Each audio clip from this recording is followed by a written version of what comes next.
Hakeem Dubois, founder of Decade Lifestyle.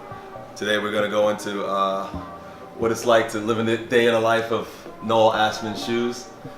And first of all, let's go into your title, your current day title, film producer? I would say film producer slash club owner. Slash club owner. But more film producing these days. Well, first, before we get into what you're doing now, let's go into what got you to this point. You used to be a club owner, and before that, a club promoter, right? Correct. And what era was that? Well, I started promoting when I was about 13. I grew up here, and then I moved to one of the smallest apartments ever made on 73rd and Columbus, which was basically a walk-in closet they converted into an apartment. But it was mine, so I was very happy. When I started, well, it was interesting back then. I went to prep school, Okay. and a lot of my friends at the time were, it's kind of the age where you're kind of too young to go to a nightclub. Yeah. You're a little bit too old to go to the movies and go home. Yeah. So what used to happen was we used to have all these house parties where his parents were away for the weekend. 500 kids would descend on the house and trash it. So I kind of realized that my friends had nothing to do because they really couldn't refuse and get in clubs. So I started doing keg parties. And the first one I did was actually on 52nd and 10th Avenue. It was this little loft called Soundscape. It was a music studio. I remember we printed 20 flyers at mid-year bash. $5 all you could drink. That was back when with you beer handed out flyers. It literally handed out flyers. Yeah. We only made like 25 of them. We handed it to each school, one to each school, to tell your friends. Wow. And I remember at about 8:30, the party started at 9. By about 8:30, there were literally thousands of kids. 10th Avenue had to be shut down because there were so many kids trying to get in. And I remember looking out the window and looking at one of the kids I was doing the party with and said, this is a good business. And that's kind of how I started. That was how we started. You became a businessman from early on. Yeah. I mean, I've had a job since I was 4. Wow. And What even job was that? Well, in nursery school, all the kids draw. So you get crayons and you draw. Yeah. So what I would do, I'd take everyone's pictures, and I'd go out for the school, paste them up, and sell them for $1 each. So I actually was making like 60, 70 bucks a day. That's impressive. Yeah. So that's how I started. But then I had a job on the weekends. I would wagon in Fire Island, which is taking people's luggage from the ferries to their houses because no cars there. I worked at a chicken kitchen delivering chickens. I worked at a dental office for a while. I worked at a real estate office for a while. I've always had a job since I was 4. About the club industry now. This was in the 80s. You were saying like we were in the nightlife. We just aged me real quick. Yeah. But yeah. And then tell me one of the craziest moments, like during your club promoting days that you knew, what, this is the industry for me. This is the industry I want to be a part of and someday own a club. I mean, I think from the first party, or through the first one I told you about on 10th Avenue, was just when you saw the amount of people we brought with 25 flyers that we brought. Probably estimated between 10 and 15,000 kids showed up. Wow. So it was pretty obvious this was good business. Yeah. So I started doing it at lofts. We'd rent lofts. We'd find some artists who were starving. Back then, Soho was like a slum. Yeah. So in Soho, we'd find the artists who would rent us their place for $200 a night. Yeah. And I'd bring my football team I played football back then. My football team was the security. I would hire a DJ off like 1-800 hire a DJ. Yeah. And we would just throw a party, and we'd move them every week so we didn't get busted. And as they got bigger, I actually got retired cops who would work the door so we wouldn't get busted. Yeah, and then we'd also keep moving them so that the cops would never know where we are. And after a couple of years of doing, lofts, I wanted to get into clubs because, loft parties were kind of crazy because there's so much responsibility. God forbid, we used to have, gangs show up. Like Stuyvesant had these Asian gangs that some members went to Stuyvesant. They went out with the party, come and try to rob people. So I had my security, not only do security for the club, but outside to make sure no one gets robbed. And so I eventually wanted to get into clubs and we're a little bit more formatted. And as far so during your adolescent years as a promoter, what would you say like the most you ever made as a teenager doing club promoting? I can't get the numbers, but we did. I mean, ballpark. You would say like on your best night, ballpark number. I'm not gonna get into an actual number, but I mean, but I made enough money to support myself.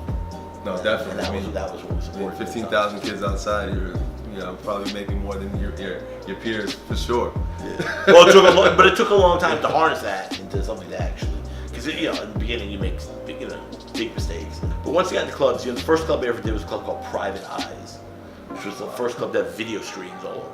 So they actually videos of the music. It was kind of funny at the time, kind of like a very MTV kind of club. I remember I was 15 when I did the first party there. What'd you get the name Private Eyes? It was a club. No, it was existing. I didn't know it. I just threw a party. Okay. That was the first time I threw a party. What's the name of the first club that you ever owned? That was much later. The first club I owned was Veruca, which was when I was 27. This was in the 90s. You're aging me quick, but we opened Veruca in 1996. Wow. Who are some of the biggest celebrities you'd say that came to your club at that time? At Veruca, we had everybody. Michael Jordan, Wayne Gretzky, Steven Spielberg, Leonardo DiCaprio, Mark Wahlberg. The Yankees would come every other week when they were down. The entire team, out of 25 players, 20 of them would come 4 or 5 nights a week. So we had the whole team there. But a lot of people like Sarah Jessica Parker, Chris Noth, Matthew Broderick, Sean Penn used to come a lot. Robert De Niro used to come a lot. Al Pacino, Harvey Weinstein. We're embarrassed to talk about it now. Used to come all the time, actually. Lenny Kravitz, Kid Rock, Robert Plant, Jimmy Page. If you were famous at that time, almost everyone came. Madonna, Mariah Carey, Prince, Michael Jackson. Wow, you can just on and on and on. I mean, basically it was a good everybody. time. It was a good time in Hollywood and in music at the time. That's why I asked you the question. I know. I mean that was like the best time for arguably the best time for music and film in Hollywood. Well, an interesting thing with clubs back then too was that in the 70s was kind of the pinnacle of celebrities going to nightclubs. Yeah. Studio 54 was really the club that got everybody. In the 80s, you still had some. You had like Nell's, were very heavily celebrity concentration. MK. So you still had a couple. Area, Palladium. You still had a couple clubs that got that. But in the 90s, it was really driven by promoters. There really weren't. You can't really name a club in the 90s that was hot. Yeah. I mean, Mars was kind of the last one in the late 80s. You had Tunnel, which reopened under Gation. You had Limelight, but those were very, very commercial. And back then I was a promoter, so I wasn't complaining. We were doing great. You had kind of 5 or 6 promoters kind of controlled New York nightlife. And wherever we did the parties, where you went, whether it was, we did parties at Johnny Rockets to cheap clubs that we just throw parties. It didn't really matter where you were. It was who was throwing the party. Yeah.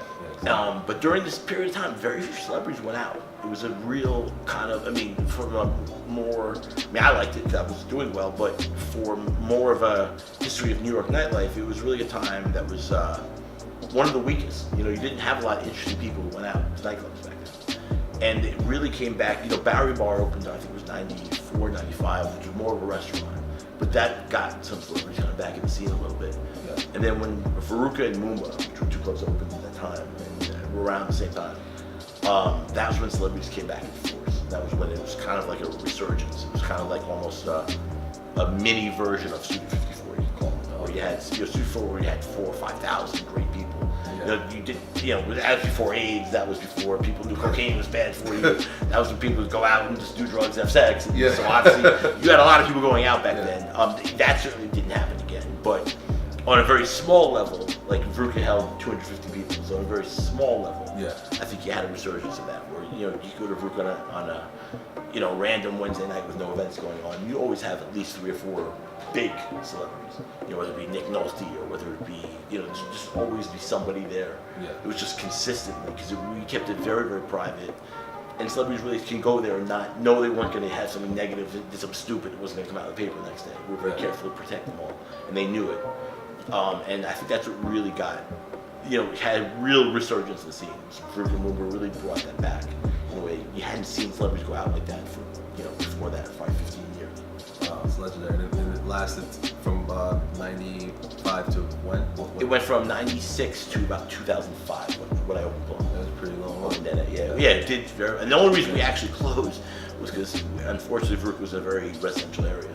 Yeah. So we were getting, everyone wanted it. The community board, the condo board, everybody wanted us closed. Yeah. We got, I think 500 complaints a day. It wasn't that we were bad. I mean, we were a very under controlled place, very well run, if I do say so myself. But just because, the crowds outside would be a problem. We'd probably turn on average probably 750 to 1,000 people away a night. So just the noise of people, cursing the doorman out every night, and all the cars trying to get by was one of the problems. So we eventually had to close. We're too many lawsuits we were fighting. And then Plum, how long was that open?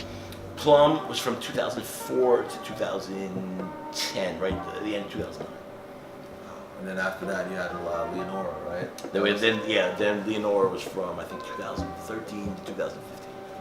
Wow. 2016. And somewhere in between, you were creating, producing films. And what was your first, you would say your first film that you produced? The first film I produced was a film called Speedway Junkie.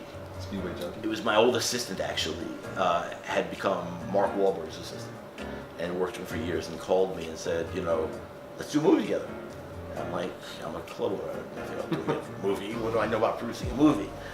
And he's like, listen, it's the same skills.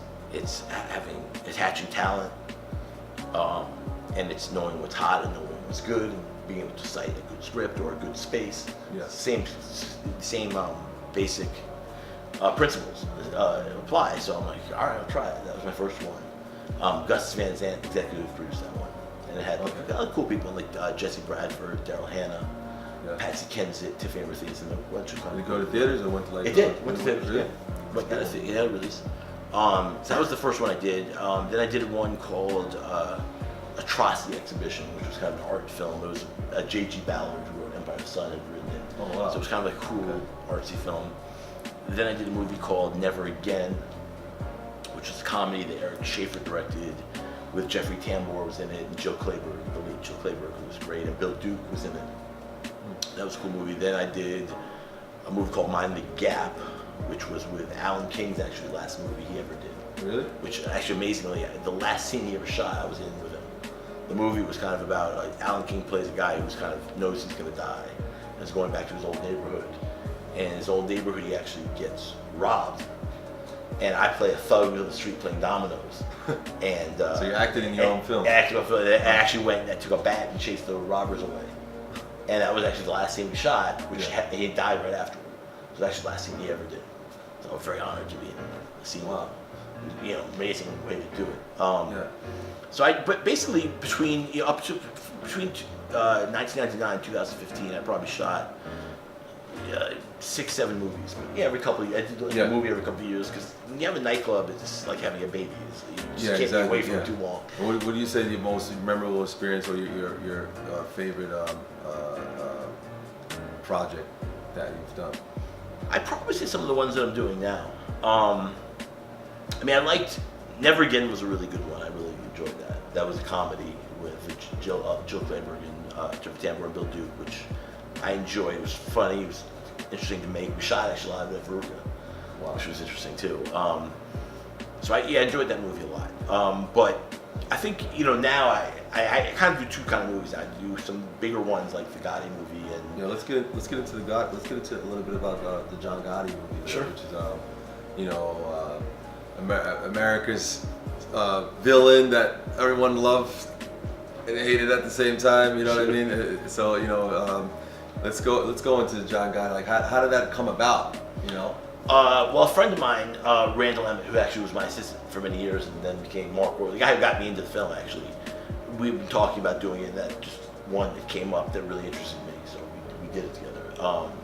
It's growing. I think Gotti's a fascinating character in the sense that he's, he's really got to be at least the second most famous gangster probably ever. I mean, after Al Capone of our time, probably certainly our time. Teflon Don. You have Al Capone, you have Meyer Lansky, I guess Bugsy Siegel, who are also very famous. But of our generation, certainly there's no one even close. There's no one even close to. He was just such a Fat. people admire, which is like Yeah. crazy to, you know,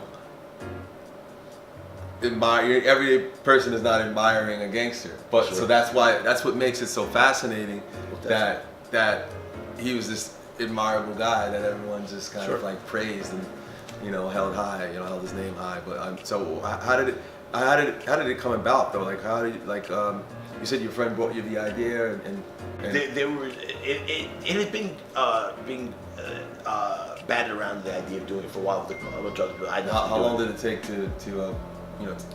Once we got involved, we were luckily able to get it done pretty quick. There were some guys who had gotten the script initially and got it going and had gotten it to that point, so they deserve the credit for getting it to that point. Then when I came in with Randy, Yeah. who was my partner at that time, and George Furlow, his partner, that's when I think we were able to really to make it happen. But yeah, it was fast. It was just I thought it was an important story to bring to the screen, so I was just happy to be involved. And John Travolta, who was the star, was that the original pick or Well, there were a lot of people who got kind of before we were involved who had gotten this, discussed. But yeah, I mean, to me, I don't know who else could have done it. I mean, there's so many. I'm excited to see it. You know, I mean, I know, you know, image-wise, you know, when I look at the cover of that of the the film, Sure. John Travolta looks like a spinning image of John Gotti. Yeah, I mean, It's like almost. it's crazy. It's almost scary. And he's you know? great. I mean, he's really, really good. Yeah. I mean, I really don't know who else could have played it like John. I mean, he was the guy. This is the role he was born for almost. I mean, he was I'm just excited perfect to for see it. I mean, when is it scheduled to hit theaters? June 15th June 15th. this year. And you're gonna have a premiere party in New York and LA, or Yeah, both? there'll be one in New York for One sure. in New York for sure. So you're bringing the old Noel Ashman out. You know where you're gonna have it at, or you're not really I sure? do. I can't say though. You can't say. I can't say yet.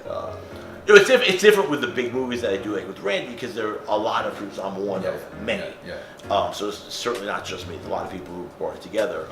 What's interesting with some of the smaller movies I do is I have a lot of control. It's really me and one other guy who has all the control of every detail of the movie. Yeah. So it's fascinating for me to do both, to do some really big ones where you can learn from some of the greats, Yeah. like, John Travolta, like Bruce Willis is another one of mine called Reprisal, that I was executive producer on. Backtrace, which is Sylvester Stallone, which I'm executive producer on. I got When is that coming out? those will be later in the year. Okay. But I've been lucky just to be involved in some of these projects because my other partner brought me into them, and it's amazing to kind of to see and to learn. But it's also great doing some of the ones I do kind of from scratch, where I have the ideas and I could really put it together. And so it's great right now because I'm doing both, some very big ones and some very New York centric indies, which are also very important to me because I love New York. I've been asked to move to LA a million times. It's just not something I'll do. I love New York, so I love having doing some movies from a very New York perspective. I think it's important. Woody Allen, of course, did it, but I think you need more of that. And so, I mean, it's not done a lot today. Yeah. Anymore. What brings me to your other project, one of your other projects, where you have one of the stars from Bronx Tale. Right. Bob, you want to get into a little bit about that? Sure. Well, Wasted Talent. It's called Wasted Talent. It's basically on a broad stroke. It's kind of about fame and what the underside of Hollywood. How fame seems so glamorous and so easy and so great. Oh, you become famous, everything works out. And the reality of Hollywood is it doesn't work out for a lot of people. And even the ones it does work out for, behind the scenes, it doesn't always work out quite the way you think it is. So I want to do a movie that kind of, a documentary, this is actually not scripted, that kind of shows that. And we use the example of Lilo Brancato, who's, the perfect example. Someone who was, he was found on the Jones Beach, swimming. And they asked him, you look like De Niro, can you do a De Niro impersonation? He did a De Niro impersonation, got the role, which is, that's 1 in a billion. That's like getting struck by lightning. Yeah. Unusual. And then he became an instant star. It's one of the most famous movies of all time, being The Bronx Tale. De Niro's directorial Such debut. a classic. Yeah, I mean, you can't beat that. So he was immediately branded the next De Niro, the next big guy in Hollywood. Yeah. And he did some very big movies that followed up, like Renaissance Man with Mark Wahlberg and with Danny DeVito, Penny Marshall directed. He did whatchamacallit, he did Enemy of the State. He had the cameo in the Will Smith movie. Crimson Tide with Denzel Washington, Gene Hackman. He had a big part where he saved the world in it. You know, he had all these huge things, and then eventually he got Sopranos, and he was a big star. But behind the scenes, being an actor is hard. Being friends with a lot of actors, growing up, I realized that you do a movie and you're doing nothing but that movie for 4 months. Yeah. But people don't realize when the movie ends, it might be another year to get your next job.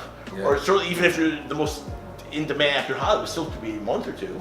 Yeah. So then what do you do with your time? Yeah. And it's very easy to start going out every night and start staying out till 6 in the morning, and then you do some drugs. You start drinking, and then you do drugs, kind of to keep you up. And it's very easy to slip into a very dark place. Sure. And Lilo's the perfect example of it. Someone who had everything and just did drugs and messed his whole life up and became an addict. And became, it got to the point where he's, this movie star. I remember we went to Atlantic City.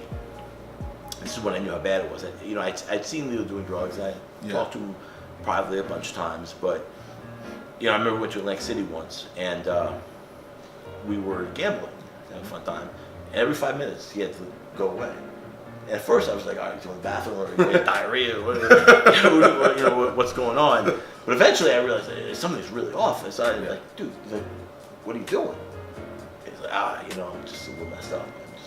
And what he was doing was going to take a crack in our room and coming back and forth. Wow. And it was just devastating for me. I'm like, this is my friend I've known all this time, and he's, and I remember another time we were talking about, he had talked to Chaz Palminteri about actually doing a film that was loosely based, not about my life exactly, but loosely based on my life, about a kid who got kicked out of his house and became a promoter, and he kind of then went on to be a club owner. The story of me, but just, and Chaz wanted to write it, so it was like, come to my house, I want to go over the story line. So me and Leo were going up there. I remember I was driving, and Leo started smoking crack in the car. It was like, I never smelled crack before. It was like this worst smell of my fucking life. I thought I was about to die. I literally had to pull over just to throw up. And I'm like, dude, what are you doing? You're going to a huge meeting right now. Yeah. Like, you're smoking crack. Like, are you crazy? And then, that was when we got really, really, we had some very tough conversations. But, drugs are kind of thing. No one quits until they're ready. There's nothing you could do to make someone else quit. Yeah. And I tried everything, but he just wouldn't. And then I remember the day that it happened, I was actually out with a bunch of the Yankees. We were actually eating dinner at Nobu. And I remember Lilo was supposed to meet us for dinner. And he called me and said, I can't make it to dinner, but I'm going to come meet you at Plum, which was my club back then, later. Yeah. So I'm like, okay, cool. And he never showed up. And it was weird, because as messed up as Lilo was, he did always show up when he said he would. Strangely, I don't know why, but he could be on crack and everything he's doing. But if he said he'd be somewhere, he actually would come. So it was strange he didn't. So I remember I went home, and I kind of got, wind down, had something to eat, kind of going to sleep, kind of fading off. And as I'm drifting off, I hear this big bang on my door. I'm like, what the hell is that? So I kind of like half asleep, go to the door, open the thing, and I see like 8 cops with guns drawn, saying, open the door right now. I'm like, what I do? They open the door right now. I'm like, okay. And they basically, threw me on the ground and roughed me up a bit, and like it showed me a picture of a guy. Said, do you know this guy? And I looked at the picture, and it was the other guy who was there that night, Lilo. And I was like, no, I've never met him. Like, don't lie to me. They're really in my face. And I'm like, Jesus. And then they showed me another picture. This guy, which was Lilo. Yeah. I'm like, yeah. And like, where were you last night? And I realized I was the last phone number in his phone. He called me and said he couldn't come to dinner. Maybe later. Yeah. So they obviously wanted to know if I was there. Yeah, exactly. Yeah. And it was just, they were out of line, but I understood because if I was a cop and one of my fellow workers gotten shot and killed, I guess I would react the same way. But and that's how I found out what happened.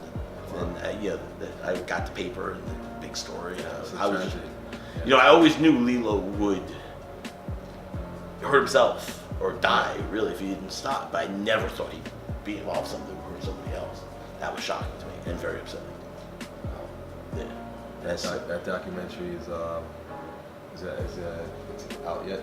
No, it'll be out in the next few months. We're just selling it right now, but it's called Wasted Talent, It basically documents his time and what happened to him, and it also talks a lot of other actors and stuff. And we have Rita Cosby, the journalist, and AJ Benza, who used to write for Daily News in it.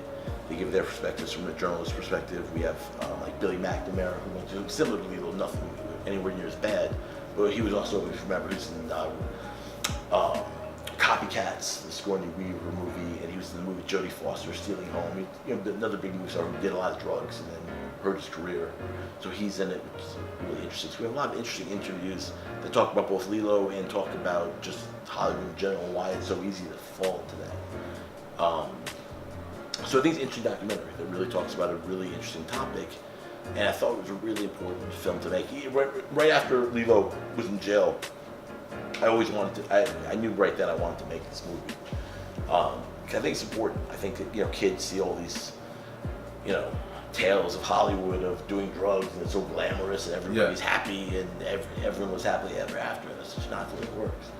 So to me, if one kid sees this, it says, "Damn, this is good. I better not do drugs. Yeah. I better not do stupid things." If one kid sees it and he has that, then we've done a great thing. Yeah. And that's why I thought it was really important for him to make. Wow. And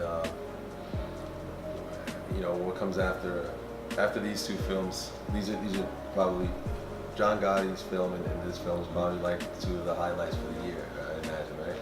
Well, we have a bunch of them. Yeah, I mean, two great ones, but we have. I did another movie called Clinton Road. Okay. Which was about the actual Clinton Road, Jersey. I don't know if you're familiar with it, but I wasn't until I saw the script. But Clinton Road's a road in Jersey where all this crazy stuff had happened. It was really a fascinating read. It's kind of like it's deemed the scariest place in the United States, scariest road in the United States. Yeah. The scariest road? There are a lot of murders that were preserved in the early 70s where you could drive through and see all these wild animals, kind of like an African safari. But it's in freaking New Jersey. Yeah. Now it would never happen because you get sued. What town is this? It's 32 miles out of the city into northern Jersey. Oh, okay. It's a road, and basically it's like a long stretch of road. Very few people live there. Very few houses. It's kind of just this deserted, bizarre, strange place. And you look pictures, and it's like bizarre to look. It's like wow. And you realize all these just crazy things. I mean, there's some urban legends like one kid had jumped off fell off a bridge and died. There's a legend that he comes up once a year, and if you put a coin, he'll move the coin. There's all these weird legends, but there's a lot of truth behind them. That just unexplained deaths that have happened there. And also going back to the wildlife preserve, they went bankrupt in like the early 70s, and a lot of the animals escaped. So there was a time where there were little monkeys running around Jersey. Like you were driving and a monkey would, it's like, what the hell? And the urban legends, they're still there. That they breed in, they're still there, which, I haven't seen, but it's certainly a crazy place. So a friend of mine wrote a script that was based in fact. It was based on some true stories and then kind of was fictionalized to make a horror movie. So it's a horror movie we made that was called Clinton Road. It was based on Clinton Road. And it's really interesting. And we did a scene where the characters all go to a club in New York, so we have a lot of cameos there. It's where Ice-T plays the club owner, and Vincent Pastore plays from The Sopranos plays his henchman, and Eric Roberts himself trying to get into the club. So it was kind of interesting, and we called it Club Veruca, which was funny. So yeah, I was proud of that. I'm waiting for the first cut, but that one really well too. I was really proud of that movie. That was another movie we did. So I'm very fortunate to have shot a lot of really cool movies this year. Wow, it's amazing. I'm excited to see it. Definitely excited to see them. I know the rest of you guys out there are as well. So let's take the viewers on a small little tour on the clubs that exist now. Okay, yeah, let's go take a look at some of those places and give you guys a tour of old school New York City nightlife that still exists today. Cool.